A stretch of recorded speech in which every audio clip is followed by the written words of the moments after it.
नमस्कार दोस्तों, आज संवाद में आपका स्वागत है। आज हम बात करेंगे श्री राहुल गांधी के जो प्रेस कॉन्फ्रेंस बोल रहे थे कि हम बहुत विस्फोटक चीज़ें। अब वो कितनी विस्फोटक है खैर जनता ही समझेगी और जानेगी। बट अगर उसमें जाएं तो मुझे तो मतलब जितना मैंने सुना मेरे को तो नहीं लगता कि कुछ उसमें से कुछ विस्फोटक या उन्होंने कोई नई बात करी हो। जैसे उन्होंने बोला कि 6,000 कुछ लोग डिलीट हुए और ये एक्सटर्नल कुछ डिलीशन हुआ है और कुछ सॉफ्टवेयर से हुआ। तो अगर जांच कर, पहली बात तो ये है कि इलेक्शन कमीशन ने खुद ही जो है एफआईआर दर्ज की थी कि ये कोई यहाँ पे डिलीशन करवा रहा है हमारा। तो इसमें कोई डाउट नहीं है कि मतलब कोई एक्सटर्नली कर रहा है कोशिश। बट ये बोलने के लिए कि ज्ञानेश कुमार करा रहे हैं जो इलेक्शन कमीशन के चीफ इलेक्शन कमिश्नर है और वो पर्सनली इन्वॉल्व हैं, ये मतलब सबसे बड़ी बेवकूफ़ी की बात। क्योंकि पहले ही एक बात है शालिन, ये देखो कि ज्ञानेश कुमार कब बने थे चीफ इलेक्शन कमिश्नर? 2025। ये इलेक्शन कब हुए थे कर्नाटक में? 2023। तुम जो है आरोप लगा रहे हो गणेश कुमार पे। मतलब कितनी बात तो तुम मतलब आरोप को छोड़ कि आरोप सही है कि नहीं है वो बात अलग है, बट पहले ये तो देख लो यार अपने तथ्य तो, कि तुम 2023 की बात कर रहे हो और बात कर रहे हो, तुम आरोप लगा रहे हो गणेश कुमार पे। भाई तुम बोलो कि सिस्टम गलत है, इलेक्शन कमीशन जो है फ्रॉड है, ये है वो है, वो बात फिर भी समझ में आती है। ये मतलब एक पर्सनल जो उन्होंने कर दिया है ज्ञानेश कुमार का, और फिर बोलते हैं कि 6,000 डिलीशन हुए। अगर तथ्य को देखें, 6,000 की फ्रॉड अर्जी, पर उसमें से 24 डिलीट हुए हैं, और ये तो सार्वजनिक फैक्ट है। फिर दूसरी बात उन्होंने बोली कि भाई ये सॉफ्टवेयर की कोई आईडी के यूज करके उन्होंने हवाला दिया है कि ये आईडी यूज हुआ है। अब मैं कह रहा हूं, अगर उनको इतना पता है कि ये आईडी यूज हुआ है तो फिर उसको पता भी होना चाहिए ना कि भाई किसका आईडी था ये। अगर वो सार्वजनिक नहीं है इंफॉर्मेशन, अगर तुम इतना पता कर सकते हो कि ये आईडी किसका है, तो इसका भी पता कर लो ये किसका आईडी है। भाई या तो तुम्हारी इतनी भयंकर वो है सोर्सेज की, तुम सब पता कर पा रहे हो कि किसका ये आईडी यूज हो रहा है, तो ये भी पता कर लो कि किसका आईडी है वो भी फिर सार्वजनिक कर दो। और या तो फिर वो दूसरा जो लॉजिकल चीज है कि भाई ये इंफॉर्मेशन ऑलरेडी सार्वजनिक होगी एफआईआर में या जो भी हो, कि भाई ये यूज हुआ है, इलेक्शन कमीशन ने करी होगी, तो उन्होंने वो कर दिए सार्वजनिक फिर से। तो ये मतलब क्या बताना चाह रहे हैं, क्या इनको कर रहा है, मेरे को तो समझ में नहीं आता। मुझे तो ये भी लगता है कि जो कांग्रेस को जो एडवाइस करते हैं जयराम रमेश और सैम पित्रोदा का तो छोड़ दो, वो तो मतलब इनकी भयंकर ही एडवाइस है। मैं कह रहा हूँ बिल्कुल ही उनकी खत्म पॉलिटिक्स है, उनको ही एडवाइस ही। बट बाकी भी जो कांग्रेस में है, आई थिंक या तो वो इसको इनको जो है वो ढंग से एडवाइस नहीं दे रहे, या फिर जो है वो खुद ही सैबोटाज करना चाहते हैं इनको ताकि ये हटे। और जो लॉजिकल एक्सप्लेनेशन में, क्योंकि कांग्रेस में भी मल्लिकार्जुन खड़गे और ये सब जो है लोग, खड़गे जी और ये सब जो हैं बहुत मतलब वरिष्ठ और अच्छे खासे लोग हैं, बहुत पॉलिटिक्स की, तो इनको पता होगा कि कैसे सिस्टम वर्क करता है। आसान नहीं होता है डिलीट करना, तो मैं बीएलओ के बहुत ज्यादा लंबा प्रोसेस है। इसमें भी कोई दो राय नहीं है कि इलेक्शन कमिश्नर ने इलेक्शन कमीशन ने गलती से कई राय नहीं है, पर यह बोलना कि ये मेरा वोटर था जिसकी डिलीशन हुआ है, भाई तुम्हें क्या पता कि किसका वोट डिलीट हुआ? वो मेरा वोटर है। आई थिंक ये सिस्टम में जैसे ट्रम्प वाली जो है ना कि सिस्टम में गड़बड़ी करो और बताओ कि गड़बड़ी है, मैं इसलिए आ रहा हूं, ये वही सेम प्रोसेस ये फॉलो करना चाहते हैं इंडिया में कि सिस्टम को गड़बड़ कर दो। तो चलिए इसी में बात करते हैं, शुरू करते हैं आज का संवाद। अवरेश देखिए। दो तीन थीम थी उनकी एलिगेशन की जो आज उन्होंने नई शुरू की। एक तो उन्होंने कहा कि एक सेंट्रलाइज सॉफ्टवेयर के यूज से मास डेटा डिलीशन हो रहा है। ठीक है। अब उसमें कभी 4,000 6,000 ये वो जो कर रहे थे वो सब तो आई डोंट नो। वो अपने अपने एलिगेशन भी ना वो थोड़ा स्ट्रक्चर्ड वे में पुट नहीं कर पा रहे, वो आई डोंट नो क्या कर रहे हैं। बट एक थीम ये थी कि सेंट्रलाइज सॉफ्टवेयर के वोटर वोटर्स के डिलीशन हो रहे हैं। उसका पिकुलियर टाइम भी अजीब सा टाइम बता क्लेम कर रहे हैं। वो कह रहे हैं कि ये सुबह 4 से 5 बजे, और वो कह रहे हैं कि कुछ फेक मोबाइल हैं, सस्पिशियस मोबाइल हैं जिसपे ओटीपी भेजा है, और क्योंकि ओटीपी ड्रिवन होता है उसके थ्रू ये डिलीशन हो रहा है। कुछ उन्होंने एग्जाम्पल भी कोट किए जो करीब 12 डिलीशन के कोट किए, वो 14 मिनट में करीब हुए। तो अब और उनसे पूछा गया जब वहाँ पे कि भाई आपका सोर्स क्या है, तो कहा हमारा सोर्स जो है वो इलेक्शन कमीशन ऑफिस के ही इनसाइडर लोग हैं, और मैं उनका इन्फॉर्म नाम नहीं शेयर कर सकता, वो हमको इंफॉर्मेशन दे रहे हैं, and we have a robust. हाँ, तो वही कह रहे हैं, मतलब लेट्स गो थ्रू क्या कह रहे हैं। ठीक है, और फिर उन्होंने पर्सनल अटैक करना चालू कर दिया कि इलेक्शन कमिश्नर और इलेक्शन चीफ इलेक्शन कमिश्नर के कि उन्होंने एक्यूज किया कि ये जो चीफ इलेक्शन कमिश्नर हैं वो ये जो वोट चोरी हो रही है उसको ये प्रोटेक्ट कर रहे हैं, और ये मिले हुए हैं। और उन्होंने ये भी बोला कि वो बहुत दिनों से डिमांड कर रहे हैं, और बार बार वो ये रिपीट करके बोल रहे हैं कि हमारा जो प्रूफ है वो एकदम बुलेट प्रूफ एविडेंस है और 100% सही है, और इसमें कोई इशू नहीं है। और एक चीज और उन्होंने बोली जो वो भी इलेक्शन से रिलेटेड थी, बट वोटर लिस्ट से नहीं थी, तो उन्होंने बोला कि लार्ज डोनेशन अप्रोक्सीमेटली 4300 करोड़ का कोई एनोनिमस पार्टी को गुजरात में दिया गया, और उसको भी जो है जांच के तरीके से लेना चाहिए। तो एक चीज उन्होंने ये भी करी। तो मतलब मुझे अपोजिशन पार्टी ईवीएम से उनको कोई तकलीफ नहीं, तो अब दोबारा ईवीएम को मुझे जो लगता है कि अब किसी के पॉलिटिकल एक्यूमेंट पे हम करते करते थक भी गए। मुझे जो लगता है वो अपने दिमाग से वो क्या करना चाह रहे हैं, हर आदमी जो कोई काम करे वो अपनी जगह जस्टिफाइड हो, ठीक है। तो मुझे जो लगता है वो करना क्या चाह रहे हैं कि ये वोट चोरी उनके दिमाग में एक बड़ा सॉलिड प्लेटफॉर्म है, इसको जिंदा रखना चाहते हैं, रह रह के उसके बारे में शगुफे छोड़ते जाएंगे। उनको ये लग रहा है कि इस तरह से बातें करते करते वो बिहार इलेक्शन पे उनको जो है बहुत बड़ी उनको एक अच्छा पब्लिक रिस्पांस मिलेगा, उनके वोट शेयर बढ़ेंगे। और उन्होंने एक चीज और बोली है कि we are continuously working on it, and हमें बहुत सारे प्रूफ मिलते जा रहे हैं, and we will keep sharing with you guys. तो मुझे लगता है जो उनके दिमाग में है, जो उनका थीम बोलते जाओ, and let's get some benefit during Bihar election. मुझे तो खुद आई टोटली एग्री, मुझे तो खुद लगता है कि ये इंटरनल कांग्रेस पार्टी में कुछ पॉलिटिक्स चल रही है, और इस तरह से करते करते मुझे लगता है राहुल गांधी को ये लोग साइड लाइन करते करते करते इनकी इमेज तो पहले से ही बहुत खराब है, और I think he will be kicked out. The question is when. तो ये बेकार है, मतलब टाइम वेस्ट टाइप का मामला है। मतलब ऐसे बोल बोल के कि भाई ये हाइड्रोजन बॉम्ब मैं कर रहा हूँ और ये वो, और उसके बाद फिर बोलते हैं कि ये हाइड्रोजन बॉम्ब नहीं है, 1 घंटा डिले कर देते हैं। मतलब उनको खुद ही पता होगा कि ये बेवकूफी की चीज, मतलब उनको खुद ही कन्विंस नहीं है, तो इसलिए जो है वो 15 मिनट करके उनको भैया उन्होंने करा। कहते हैं मैं जो हूँ तब तक इंफॉर्मेशन नहीं देते जब तक मैं खुद ही कन्विंस नहीं हूँ। तो या तो तुम इतने बेवकूफ हो कि भाई तुम कन्विंस किसी चीज, इसका मतलब तो यही हुआ कि जो तुम चीज बता रहे हो वो तो 2.5 साल पहले एफआईआर में खुद ही सार्वजनिक है, रिपोर्ट दी है। तो तुम बताना क्या चाहते हो? देखो सिस्टम में खामियां हैं, पर उसको तुम बोलो कि ये गड़बड़ी, ये बहुत बड़ी मतलब इशू है। इसमें कोई दो राय नहीं है कि सिस्टम जो है उसमें प्रॉब्लम्स हैं। भाई वोट कैसे तुम्हारा जैसे कईयों का ऐसे कट जाता है वोट गलती से, तो कैसे कट जाता है, उसमें सही बात है वो। और फिर ये भी है कि जो है कई सारे को डुप्लीकेट वोट्स भी, तो वो सब जो है क्लीन करने की। और ये तो और दिखाता है ना कि तुम्हें पूरा ऑल इंडिया एसआईआर का, तो ये इसमें एट्रीब्यूट करना कि तुम जो है ये मिले हुए पूरा सिस्टम खराब है, आई थिंक दैट वो जो नैरेटिव चलाना चाहते हैं that is very dangerous for Indian democracy. और फिर बोलते हैं कि फिर जो है उनसे पूछा गया भाई कि नेक्स्ट स्टेप क्या है, कहते हैं मैं तो लोकतंत्र बचाने का। अबे तो तुम्हारा ठेका नहीं, तुम लीडर ऑफ ऑपोजिशन हो, तुम्हारा ठेका क्यों नहीं है? हर आदमी का ठेका है लोकतंत्र के लिए। जो है सिर्फ क्या नाम के लिए हो या फिर लीडर ऑपोजिशन क्यों हो तुम पार्लियामेंट में? तुम्हारा जो है कुछ कर्तव्य है, तुम्हारा दायित्व है भाई तुम्हें ये सब करना है, या तुम सिर्फ क्रीम खा मलाई खा कि भाई मेरे को न्यूज में leader opposition as leader opposition और बाकी मेरा कोई मतलब नहीं है। तुम्हारे को इतना ही है, तुम सुप्रीम कोर्ट में चलो वहां पे नहीं करना, इलेक्शन कमीशन में तुम एफिडेविट दो कि इसकी जांच करो।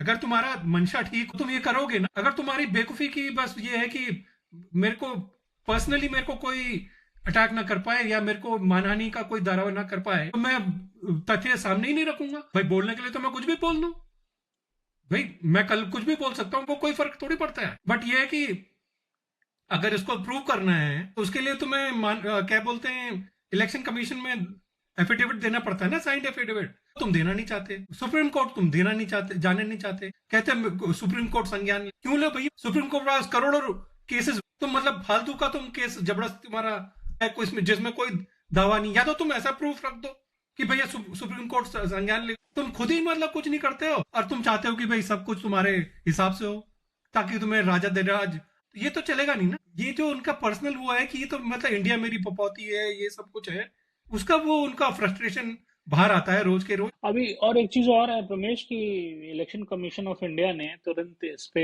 एक रिस्पांस भी दिया है, और उन्होंने जो राहुल गांधी वो डिलीशन का एग्जाम्पल दे रहे थे, वो कर्नाटका में लैंड करके एक जगह है वहाँ का, तो उन्होंने तुरंत बोला है कि डिसमिस किया इलेक्शन कमीशन ऑफ इंडिया ने कि ये जो राहुल गांधी का क्लेम है about voter deletion in land totally he incorrect है और बेसलेस है। तो पिछली बार भी जो उन्होंने किया था कि इन्होंने बेसलेस बोला, तभी वो एफिडेविट दीजिए और ये करिए वो करिए। तो राहुल गांधी के चार्जेस में सिर्फ वो एक वेव क्रिएट करने को आधार तो है नहीं। बट मेरा एक अलग क्वेश्चन है कि इलेक्शन कमीशन ऑफ इंडिया इस पे इनके ऊपर केस क्यों, जिस तरीके से ये पर्सनल नहीं अटैक चलो मैं करके कह रहा हूँ, चलो मैं होता ये जा रहा है। करना अगर तो मेरा ये है कि किसकी रेपुटेशन खराब हो रही है। राहुल गांधी को तो कोई फर्क नहीं पड़ता, तो रेपुटेशन जो, बट इलेक्शन कमीशन की रेपुटेशन खराब हो रही है ना हाँ, तो भाई। वही चलो तुम, मैं कह रहा हूँ सही है कि नहीं है वो बात अलग है, बट किसकी रेपुटेशन खराब हो रही है, तो इलेक्शन कमीशन की रेपुटेशन खराब हो रही है, तो किसका दायित्व बनता है कि मेरी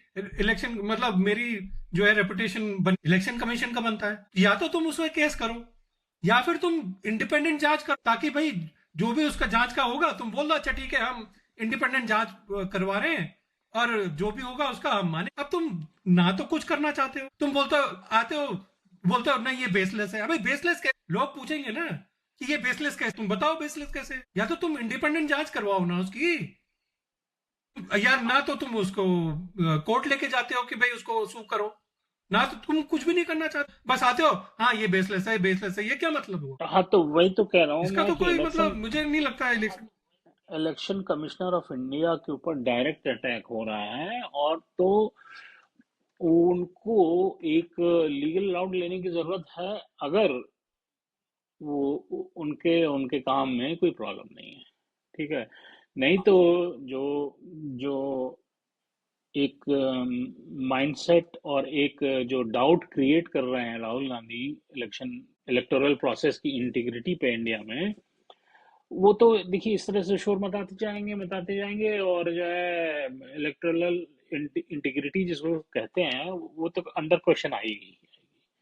देखिए सारे के सारे वोटर पे इम्पैक्ट ना आए, लेकिन कुछ ना कुछ तो देखो होता है। जब आदमी आप 50 बात बोलते हो ना, तो कि आप बोलते जाओ हाँ हाँ तो एक मतलब डाउट तो क्रिएट होगा। हाँ, तो इलेक्शन कमीशन ऑफ इंडिया अगर ऑफिस ना खुद करना चाहे, मतलब अगर मैं मिस्टर ज्ञानेश कुमार की तो मैं तो लीगल राउट लेता, अगर मेरे में सच्चाई थी नहीं, तो। एक तो बात ये है कि उन्होंने पर्सनली वो ज्ञानेश कुमार के, तो अगर इलेक्शन कमीशन खुद नहीं करना चाहता तो ज्ञानेश कुमार तो कर सकते हैं उनको कि मेरी रेपुटेशन खराब करना चाह रहे हैं। वही है, उनको उनको सुप्रीम कोर्ट को या जो भी कोर्ट है, हर चीज में सुप्रीम कोर्ट को क्यों जाना। उनको एक करना चाहिए और लीगल राउट लेना चाहिए, और एक नोटिस वोटिस भेजें कि भाई आप क्या कर रहे हैं, क्या है इसका आधार, क्या है जो भी है। तो वो क्यों नहीं कर रहे हैं, वो मेरा एक सबसे बड़ा क्वेश्चन है। आई डोंट नो, उनको डर लगता है, क्या लगता है, जो भी है आई डोंट नो। सबकी अपनी अपनी अलग अलग मेंटेलिटी होती है। मुझे तो लगता है कि इसमें ना बीजेपी को ही नुकसान होगा, क्योंकि कुछ लोग जब 50 बार तुम झूठ बोलोगे 20 लोग तो समझेंगे ही ना कि वो झूठ सच, और तुम्हारा कोर हम्म। वोटर तो तुम सचेगा ही।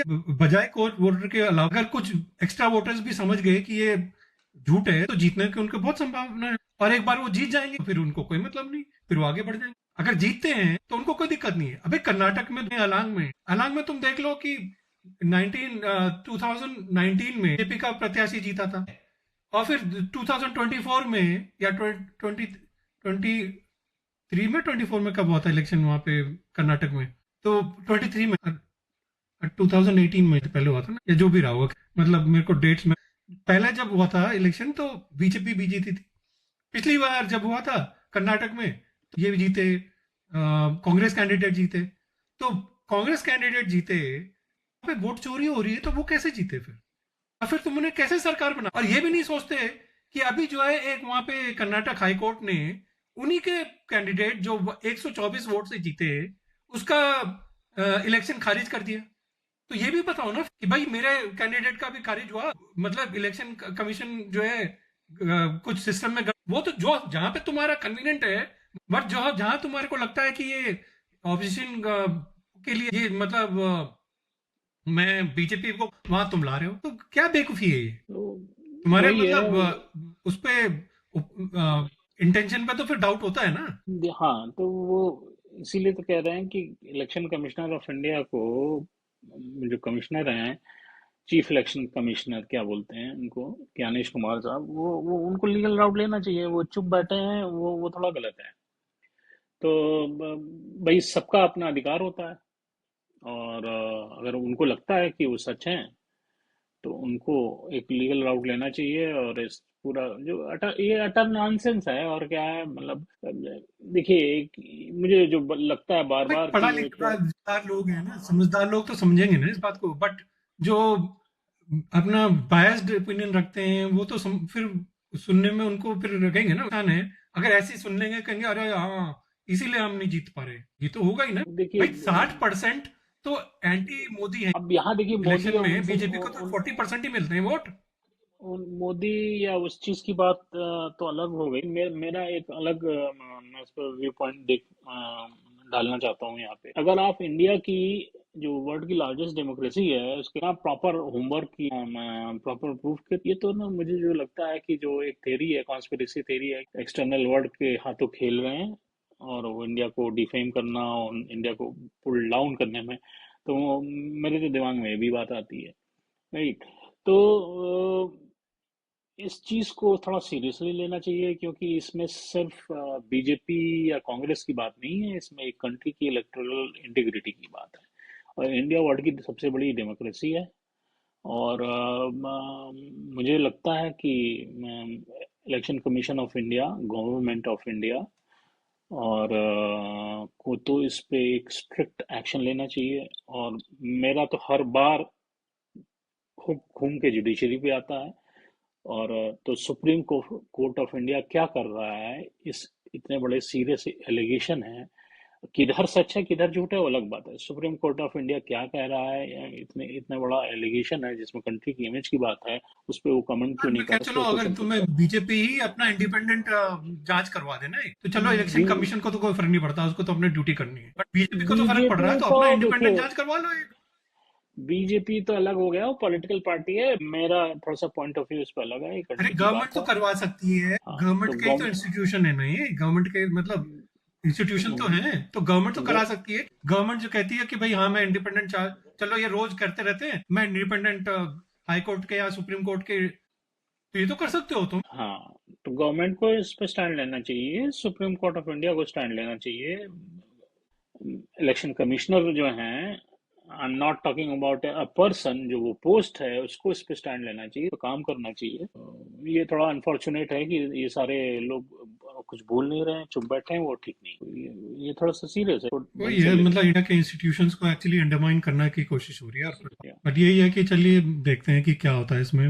मैं तो अभी तो वो कह रहे हैं कि मतलब मैं इससे भी बड़ा खुलासा करूंगा थोड़े दिन में, देखते हैं वो क्या खुलासा होता है, या वो जो सार्वजनिक बातें हैं उन्हीं पे दोबारा से पेंट करके उसी को दोबारा एक तरह से नए तरीके से दिखा, यही सब होने वाला है। मतलब इनको ही कहीं जाने वो वाला नहीं है, बिहार के बेवकूफी के काम इलेक्शन इनके टाइम, चलते ही रहेंगे जब तक बिहार के बिहार इलेक्शन इलेक्शन नहीं होगा। अच्छा बिहार एक के चीज और इलेक्शन था। इंटरेस्टिंग है, तुम देखो अगर जब से ना गवर्नमेंट ने बोला है कि ये हम घुसपैठिए के खिलाफ तभी से इनका वोट चोरी का चालू हो गया, कि उनको लगता है कि ये जितने भी घुसपैठिया के हैं, वो जो वोट बनते हैं वो तो बीजेपी को देने वाले नहीं, तो इनको लगता है कि ये हमारे ही वोट कट, तो ये भी मुझे लगता है कि ये भी एंगल हो सकता है इनका वोट चोरी का। वो तो ऑब्वियस एंगल है, वैसे सरप्राइजिंग क्या बात है वो तो देखिए, देखिए ऐसे ही शोर मचाते रहेंगे बहुत चलेगी जब तुम्हारी। हाँ? चलो ठीक है, देखते हैं, चलो आगे तो क्या होता है। बाकी फिर से अगर ये जब इनका बड़ा वाला आएगा उसके हिसाब से फिर से आपसे जुड़ेंगे। तब तक के लिए अपना ख्याल रखिए और आज संवाद करते रहें, और धन्यवाद, नमस्कार।